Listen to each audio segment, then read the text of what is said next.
Hi, and thank you for checking out the Advisory Capital Broker Training Program.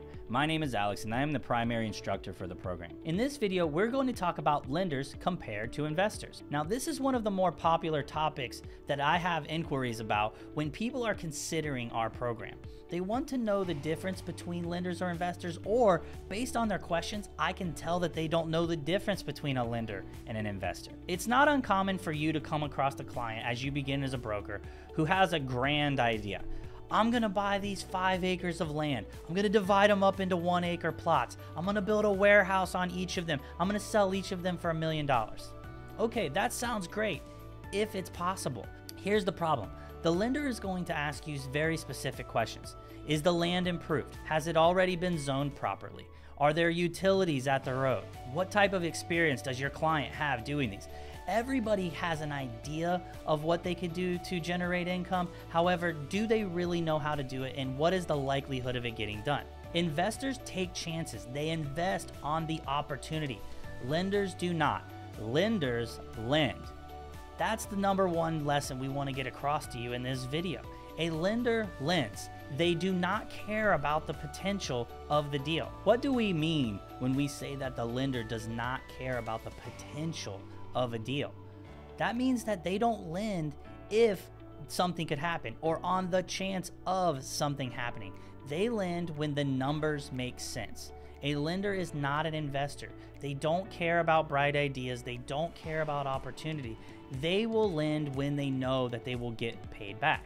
You can imagine if a lender funded that idea with those 5 acres of land, and then later on in the construction process, that client goes to the city and finds out it can't be zoned for what they want to use it for.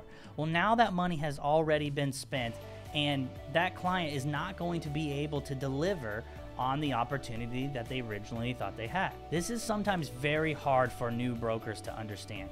We want them to understand that lenders are not investors. If you have a great idea that has the potential to make money, that's when you take on an investor. Lenders make their money off of the loan itself and the interest and fees involved.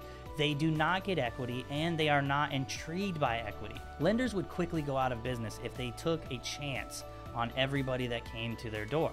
Instead, they lend when the money makes sense. Lenders might even have prepayment penalties in place to ensure that they make the spread they were looking to make by servicing the loan.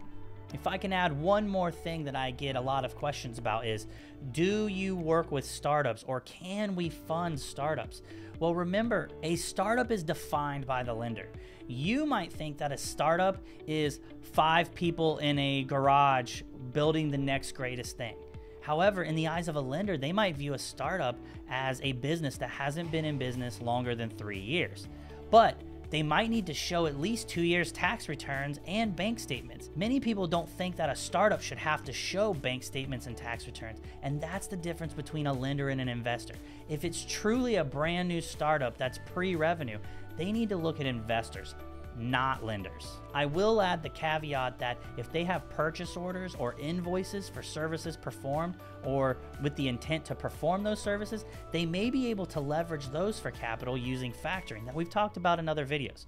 You can see how this is already getting complex, and this is exactly why we have our program in place, to make sure you understand the nuances of each product and how you can find each of your clients the right type of capital. I say this humorously, but in the course, you will hear me say over and over again, lenders are not investors.